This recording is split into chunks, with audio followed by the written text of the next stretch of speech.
చోరీకి పాల్పడి రెడ్ హ్యాండెడ్గా చిక్కిన ఓ మహిళా దొంగ ఏకంగా పోలీస్ స్టేషన్లోనే ఆత్మహత్యయత్నం చేసింది. గుంటూరు జిల్లా వినుకొండ బస్టాండ్లో బస్సు కోసం ఎదురు చూస్తున్న ఓ ప్రయాణికురాలి మెడలోని బంగారు గొలుసును చోరీ చేయాలనుకుంది. ఇది పసిగట్టిన ప్రయాణికురాలు గట్టిగా అరవడంతో అప్రమత్తమైన స్థానికులు మహిళా దొంగను పట్టుకుని చితకొట్టారు. ఆపై పోలీసులకు అప్పగించారు. అయితే దొంగ పోలీస్ స్టేషన్లో రేకుముక్కతో గొంతు కోసుకునే ప్రయత్నం చేసింది. వెంటనే పోలీసులు ఆమెను వినుకొండ ప్రభుత్వ ఆసుపత్రికి తరలించారు.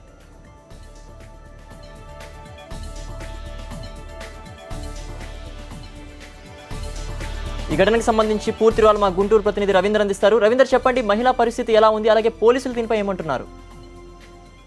సిద్ధు, మొత్తానికి మహిళా దొంగ చేసిన వ్యవహారం మొత్తం జిల్లాలో కలకలం రేపుతుంది. ఎందుకంటే నూరుజెండ్ల వినుకొండ సమీపంలో ఉన్న నూరుజెండ్ల అనే గ్రామం నుంచి వినుకొండలో జరిగే ఒక ఫంక్షన్ కు హాజరయ్యేందుకు ఒక మహిళలు పెద్ద ఎత్తున ఒక ఆటోలో రావడం జరిగింది. ఆటో దిగిన వెంటనే ఎవరైతే దొంగ కావేటి మేరీ అనే మహిళ, ఈమె సమీపంలో ఉన్న నడిగడ్డ అనే గ్రామానికి సంబంధించిన మహిళ, ఈమె గత కొంతకాలంగా చోరీలు చేస్తుంది. ఈ నేపథ్యంలోనే ఈ రోజు ఏదైతే ఆటోలోంచి దిగారో కొంతమంది మహిళలు, వారి దగ్గర నుంచి ముందుగా హ్యాండ్ బ్యాగ్ చోరీ చేసింది.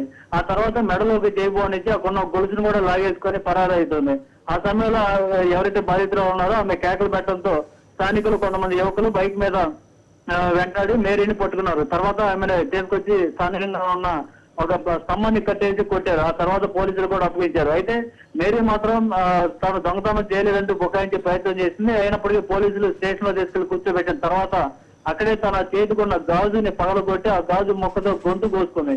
దీంతో పోలీస్ స్టేషన్ లోనే కింద పడి గిలగిల కొట్టుకుంటున్న సందర్భంలో అప్పుడే వచ్చిన మిగతా పోలీస్ అధికారులు వెంటనే ఆమెను తీసుకుని వినుకొండలో ఉన్న ఒక ప్రభుత్వ ఆసుపత్రి తరలించారు. ప్రస్తుతం ఆమె దగ్గర చూస్తే కనుక 2 గొలుసులు ఉన్నాయి. దాంతో పాటు 20,000 రూపాయల నగదు, చెవి కమ్మలు, రింగులు ఇలాంటివన్నీ కూడా ఆమె దగ్గర లభ్యమైన పరిస్థితి. సో ఈమె గతంలో కూడా అనేక చోరీలు చేసినట్టుగా పోలీసులు నిర్ధారణకు వచ్చారు. అయితే గతంలో అనేక కేసులు కూడా నమోదయ్యాయి. తర్వాత బెయిల్ మీద బయటకు వచ్చినప్పటికీ ఆ తర్వాత కూడా తరచూ దొంగతనాలు చేస్తుందని చెప్పి పోలీసులు చెప్తున్నారు. ప్రస్తుతానికి అయితే మహిళ పరిస్థితి కొంచెం ఆందోళనకరంగానే ఉంది. ఎందుకంటే గాజు మొక్కతోటి గట్టిగా గొంతు కోసుకోవడంతో కాస్త బలంగానే గొంతు దగ్గర తెగిపోయింది. దీంతో రక్తస్రావం తీవ్రంగా జరగడంతో వెంటనే ఆసుపత్రి తరలించారు. ప్రస్తుతానికైతే ఆమె ఏమీ మాట్లాడలేని పరిస్థితిలో ఉంది. పోలీసులు ఆమె అట్లాగే ఆసుపత్రి నుంచి పోలీస్ స్టేషన్ లోనే ఈ ఆత్మహత్య యత్నం చేయడంతో అక్కడి నుంచి పోలీసులు ఆమెను నడిపించుకుంటూ తీసుకెళ్లి ఒక పోలీసు వ్యాన్ లోనే ఎక్కించుకొని ఆసుపత్రికి తీసుకెళ్లారు. ప్రస్తుతం ఆసుపత్రిలో చికిత్స పొందుతుంది కానీ ఏమీ మాట్లాడలేని పరిస్థితిలో ఉంది. Siddhu, thanks for the updates Ravinder.